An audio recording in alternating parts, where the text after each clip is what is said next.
Assalamualaikum warahmatullahi wabarakatuh. Saya Eris Dwi Harliza dari jurusan Bimbingan dan Konseling semester 4. Di sini saya akan menjelaskan sebuah materi tentang strategi dan pengembangan layanan bimbingan konseling pribadi sosial. Baik, kita akan mulai.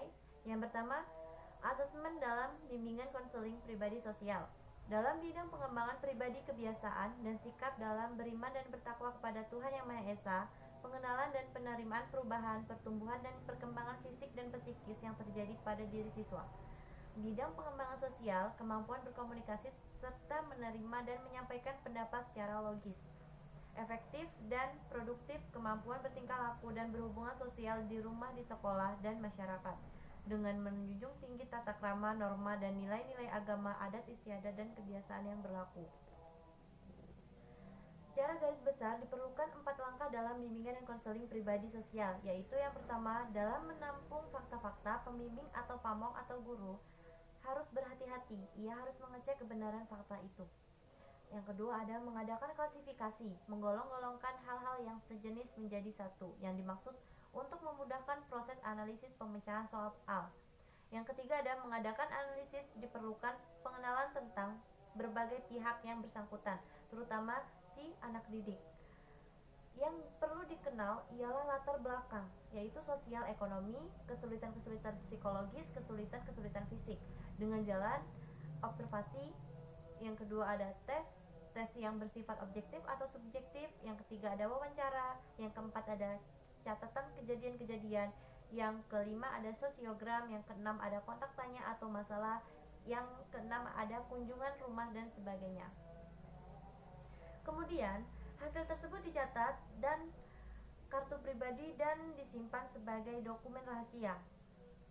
Suasana saling mempercayai antara pembimbing dan anak didik.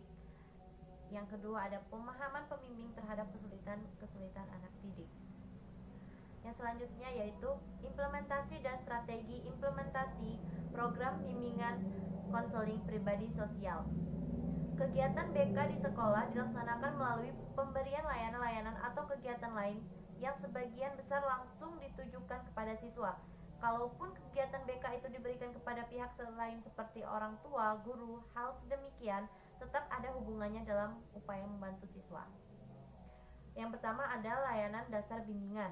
Kegiatan yang tergolong dalam layanan dasar bimbingan umumnya diberikan secara kelompok atau klasikal, yang dapat berupa yang pertama ada layanan orientasi, merupakan kegiatan BK yang diperuntukkan siswa baru untuk mengenalkan berbagai hal tentang sekolah barunya. Di layanan orientasi itu terdapat layanan informasi, bimbingan kelompok, pengumpulan data, dan bimbingan klasikal. Yang kedua ada layanan responsif. Masalah yang memerlukan penanganan segera biasanya dilakukan secara perorangan, meskipun dalam kondisi tertentu. Penanganan secara kelompok mungkin pula dilakukan. Di layanan responsif dapat dilakukan melalui yang pertama ada konseling, yang kedua ada konsultasi, yang ketiga ada kunjungan rumah, yang keempat ada konferensi kasus. Yang kelima ada bimbingan teman sebaya atau peer guidance. Selanjutnya ada referral atau alih tangan. Yang terakhir ada kolaborasi dengan pihak lain. Yang selanjutnya ada layanan perencanaan individual agar peserta didik dalam hidupnya lebih terarah. Maka ia harus membuat perencanaan baik yang menyangkut perencanaan studi, karir, maupun hidup di masyarakat. Kegiatan yang dapat dilakukan yaitu berupa pengenalan terhadap potensi siswa, pengenalan lingkungan, memotivasi siswa. Yang selanjutnya ada dukungan sistem kegiatan BK yang diberikan kepada siswa perlu dilakukan oleh personil yang profesional, ketersediaan infrastruktur, kebijakan yang menunjang, serta menggunakan teknik-teknik yang sesuai kebutuhan dan perkembangan. Karena itu, perlu dilakukan pengelolaan program BK secara memadai.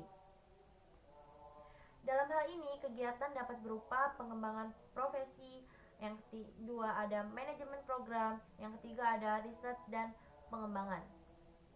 Selanjutnya, yaitu evaluasi program bimbingan dan konseling. Evaluasi dalam pelayanan bimbingan dan konseling memiliki nilai intrinsik dalam membantu konselor untuk memonitor dan mengevaluasi efektivitas layanan yang mereka berikan kepada para kliennya.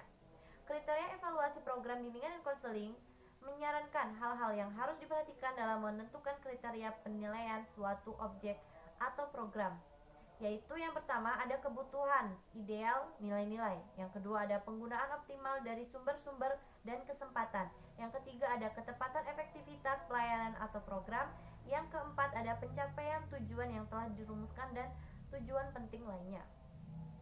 Terdapat ciri yang melekat pada program BK. Ciri tersebut dapat dijadikan indikasi awal dalam menilai mutu program bimbingan. Ada ciri internal dan ada ciri eksternal dalam program bimbingan dan konseling. Baik, yang pertama yaitu saya akan menjelaskan tentang ciri eksternalnya, yaitu rasio konselor. Beban kerja dengan perbandingan yang demikian memungkinkan seseorang konselor untuk memberikan layanan yang memadai. Yang kedua yaitu ciri internal. Program bimbingan dan konseling bersumber pada kebutuhan siswa yang nyata dan realistis, pertimbangkan tugas-tugas perkembangan siswa yang berkaitan dengan segi pribadi, sosial, budaya, dan ekonomi masyarakat sekarang yang disusun melalui analisis corak kehidupan siswa dan masyarakat umumnya. Langkah-langkah evaluasi yaitu agar pelaksanaannya dapat dilakukan dengan tepat, perlu memperhatikan prosedur dan langkah-langkah yang ditempuhnya. Pelaksanaan evaluasi program ditempuh dengan cara sebagai berikut. Yang pertama ada merumuskan masalah dan instrumentasi. Yang kedua, mengembangkan atau menyusun pengumpulan data. Yang ketiga ada mengumpulkan dan menganalisis data. Dan yang terakhir ada melakukan tindak lanjut atau follow up. Baik, demikian penjelasan yang bisa saya sampaikan. Kurang dan lebihnya saya mohon maaf. Saya akhiri. Wassalamualaikum warahmatullahi wabarakatuh.